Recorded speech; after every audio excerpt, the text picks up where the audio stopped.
नमस्कार. मी भाऊ तोरसेकर. तुम्ही बघत आहात प्रतिपक्ष.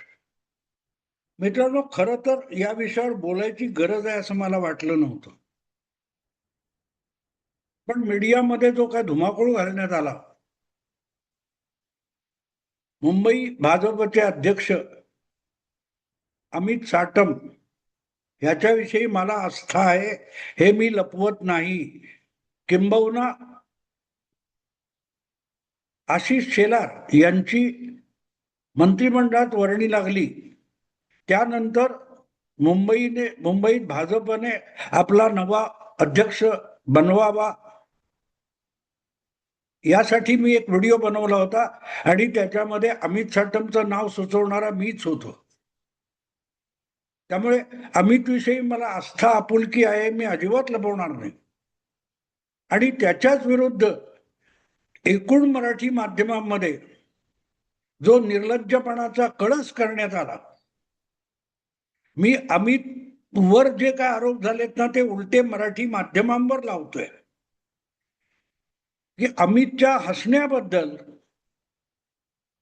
ज्यांनी अक्षरशः गदारोळ उठवला की बघा, मुंबई महापालिका भाजपने जिंकल्यापासून कसं वाटोळं झालंय हे सांगण्यासाठी अमित साटमच्या त्या हसण्याचा मुद्दा करण्यात आला आणि अगदी व्हिज्युअल दाखवण्यात आलं. विधानमंडळाच्या इमारतीच्या पायऱ्यांवर अमित साटम हा इमारतीतून बाहेर पडतोय आणि त्याच वेळेला शरद पवार गटाच्या राष्ट्रवादीचे आमदार माजी मंत्री जयंत पाटील हे हाक मारतात आणि अमित साटम थांबतो आणि मग त्यावर चर्चा होते. ती कॅमेऱ्यात जे काय रेकॉर्डिंग झाले त्यात ऐकू येते. अमित म्हणतो की काल झाडावर होतं, आज मेनहोल मध्ये गेलं. आणि मग ते सांगताना अमित साटम हसतो. याचं कारण जे मुंबईमध्ये अतिवृष्टी झालेली आहे त्यावर विधानसभेमध्ये तो विषय गाजतोय, तो संदर्भ घेऊन जयंत पाटलांनी अमित साटमला छेडलेलं होतं. त्यानंतर त्याने हसावं की नाही का नाचावं हे सगळं मीडिया ठरवणार, आणि हसणं कशाला म्हणतात हे सुद्धा मीडिया ठरवणार. मित्रांनो, या लोकांचे डोळे किती फुटलेत, या लोकांचे डोळे मीडियाचे किती फुटलेत की जे काय बघायचं ते कॅमेराने बघायचं, आपण बघायचंच नाही. आपल्याला कितीही काही समोर दिसलं तरी ते बघायचं नाही, ते काय ते कॅमेरा बघेल.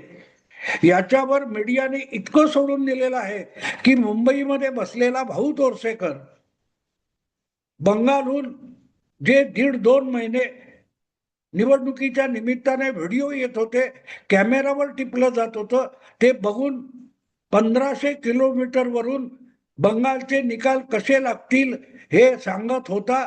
त्याचा एकमेव आधार होता की तिथे ज्यांनी ज्यांनी व्हिडिओ बनवले, बातम्या बनवल्या, मग ते चॅनेलचे असोत, युट्यूबवर असोत, रस्त्यावर लोकांच्या मुलाखती घेतलेल्या असोत, हे बघून जे कॅमेऱ्याने टिपले तेवढ्या आधारावर मी बंगालमध्ये भाजप 200 क्रॉस करू शकतो इथपर्यंत भाकीत करू शकलो.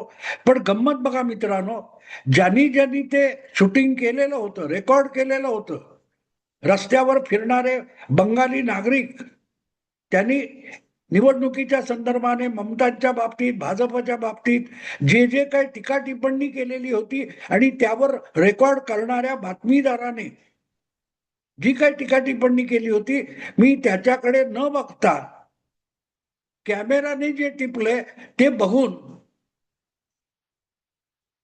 मी बंगाल विषयी भाष्य करू शकलो, भाकीत करू शकलो. माहोल क्या है नावाचा कार्यक्रम करणारा राजीव रंजन नावाचा एक पत्रकार आहे. गेली अनेक वर्ष न्यूज 24 नावाच्या चॅनेलवर तो माहोल क्या है नावाचा कार्यक्रम करतो आणि त्याच्याच 3-4 व्हिडिओच्या आधारावर मी बंगालमध्ये भाजप 200 पर्यंत जाऊ शकते, कदाचित 200च्या पुढे जाऊ शकते, एवढं भविष्य करू शकलो.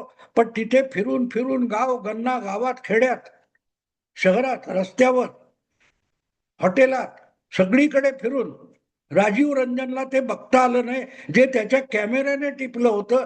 आणि राजीव रंजनच्या कॅमेऱ्याने जे टिपलं होतं त्याच्या आधारावर मुंबईत बसून भाऊ तोरसेकर बंगालच्या निवडणुकीचं नेमकं भाष्य करू शकला. हा सगळ्यात मोठा टेलिव्हिजनच्या पत्रकारांसाठी एक यक्ष प्रश्न आहे की त्यांना आपल्या डोळ्यांचा वापर करायचा विसर पडलाय का? एबीपी माझा नावाची जी वृत्तवाहिनी आहे तिचं ब्रीदवाक्य आहे, उघडा डोळे बघा नीट. ते त्यांनी आता बदलावं. चालू करा कॅमेरा आणि रेकॉर्ड करा नीट. आमचे डोळे गेलेले आहेत, आमच्या डोळ्यांना जे समोर आहे ते दिसत नाही. अशी जी एकूणच टेलिव्हिजन पत्रकारांची अवस्था झालेली आहे, त्याच्या परिणामी अमित साटमच्या हसण्याला निर्लज्जपणाचा कळस म्हटलं गेलं तर मला नवल वाटलं नाही, अजिबात वाटलं नाही. मला राग पण आला नाही. हेच बोललं जाणार, कारण ज्यांचे डोळे काम करत नाहीत आणि डोळ्यांचा समोर असलेलं दिसत नाही आणि दिसलं तर ते समजत नाही, त्यांना अब्रूदारपणा, निर्लज्जपणा यातला फरक तरी कसा कळणार? कसा कळणार सांगा मला. मी आता इथे त्याचं लिंक पण टाकणार नाही. कुठल्याही या विषयावरच्या व्हिडिओवर जाऊन बघा. वेगवेगळ्या न्यूज चॅनेलनी ते चित्रण दाखवलेलं आहे. ते चित्रण बघा. 100% त्यामध्ये अमित साटम हसताना दिसतो, पण ते विकट हास्य नाहीये. ते विकट हास्य नाहीये. ज्या प्रकारची झाड आणि मेनहोल या घटनांनंतर टिप्पणी झाली आहे त्यावर अमित साटमची ती प्रतिक्रिया आहे की मिळालं की साफ साफ म्हणून भुई धोपटणं चालतं. त्यापेक्षा या दोनही बातम्यांवर माध्यमातून आलेली प्रतिक्रिया किंचितही वेगळी नाही, हेच अमित साटमच्या चेहऱ्यावरून आणि हसण्यावरून प्रतीत होतं. अरे कशाबद्दल बातमी देणार, कशाबद्दल काय बोलणार आहात? बस तुम्हाला झोडायचंय. 4 दिवस गेल्यावर हे सगळे विसरतात. 2017 मध्ये अशाच प्रकारे एल्फिन्स्टन ब्रिज जवळ अमरापूरकर नावाचा डॉक्टर मेन होल मध्ये पडला आणि वाहून गेला. तो थेट हाजी अल्लीच्या समुद्रात बाहेर मिळाला होता.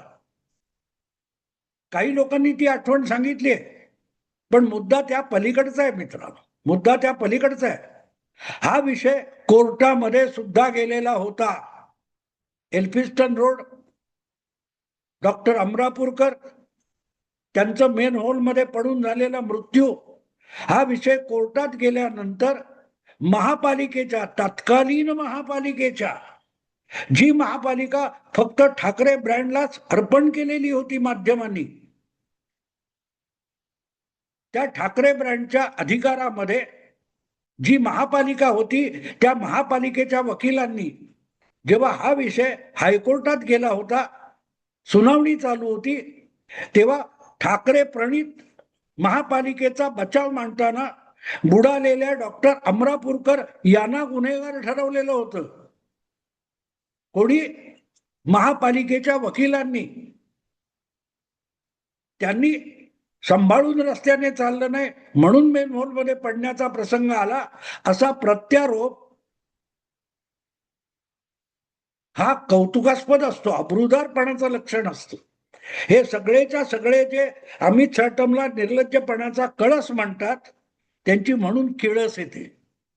अशा कसल्या पत्रकारांची मला किळस येते. यापूर्वी असे प्रसंग घडल्यानंतर तुम्ही काय काय दिवे लावलेत आधीच्या प्रशासनाने, आणि त्याची कौतुक करण्यात तुम्ही बेशरमपणे ठाकरे ब्रँड बोलत राहिलात. त्यांनी अशा प्रसंगी वकिलातर्फे हायकोर्टात काय भूमिका मांडली होती? मेन हॉलमध्ये पडणं हा पादचाराचा गुन्हा आहे, महापालिकेचा काही संबंध नाही, महापालिकेचा नाही संबंध.